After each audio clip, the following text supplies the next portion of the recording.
Yeah, and so we were chatting a little bit about growth and what does growth mean to you? What does growth mean to Brinker Simpson going forward? And you kind of talked a little bit about, the need to have a strategy around talent, retention, attraction, et cetera.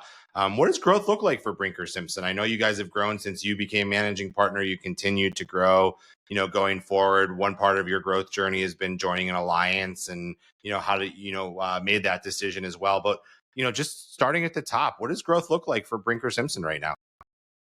Yeah, it's a great question, David. I mean, obviously, top line growth. We have to grow each and every year. So business development is huge here. One thing I'm really focusing on outside of business development is personnel development. Okay. We have to develop our people. We have to give them the tools to succeed. And as you mentioned, we did just join DFK as of April 1st. And a couple reasons why we were never part of an association or Hmm. alliance before. I needed the tools selfishly for myself to help me collaborate with other managing partners, but we've also utilized their managers training and sent some of our people out to the managers training, which has been great. But we have to continuously grow our bench.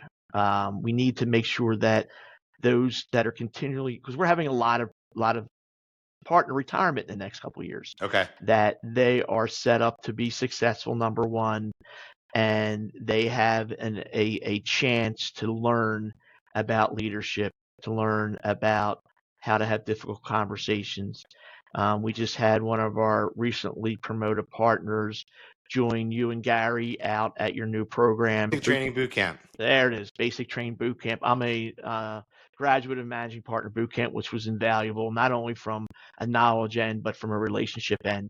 So trying to develop the growth, not only top line, but individually with our team members. They have to grow. They have to get away from the desks. CPE is great for tax and audit, but they Right. they need that training, that leadership and development training as well. Yeah, I couldn't agree with you more. And I love the fact that that's such a priority or a focus of yours kind of going forward for the firm. As you kind of, evolved since 2022, getting a sense of, where you guys are wanting to go today. Are there specific areas that you're prioritizing in order to accomplish that growth at the same time, right? For growth's sakes, not always, relatable, but at the same time, knowing that at a smaller firm, shifting from a book of business to managing the firm as a client. What are some of the other priorities, around growth right now, whether it's niche, industry, on the people side? Sure, sure. We just had a our first of we just met as a group for our strategic plan going Okay. forward, and we really have to the partners have to look at their books of business and make sure that um, they have capacity, and that those that are working or helping them grow, the staff is helping them grow, is that the client is the right fit for us. Yeah. That has been a focus right now, where someone that was a fit for us maybe 10 years ago may not be a great fit for us now. So we're starting to do some culling of our clients. It's a slow process, but it's something that we're really focused on. We have to make sure that we're providing a great service for clients. It's when I get a new client, it's not because of the fees. It's usually I can't get a phone call returned, or I can't get an email returned.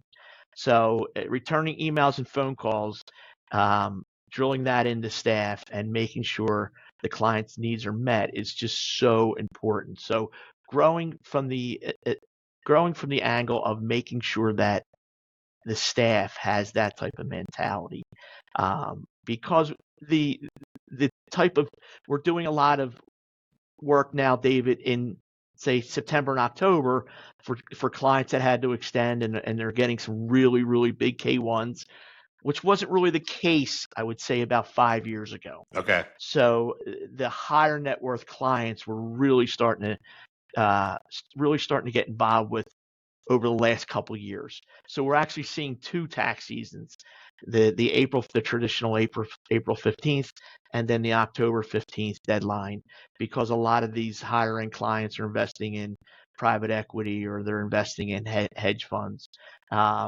So that's been a tremendous growth area.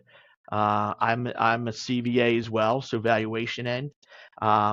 We one of our staff got his CVA in the last 6 months, so we've doubled our staff size with doing valuations. I think it's an underserved area.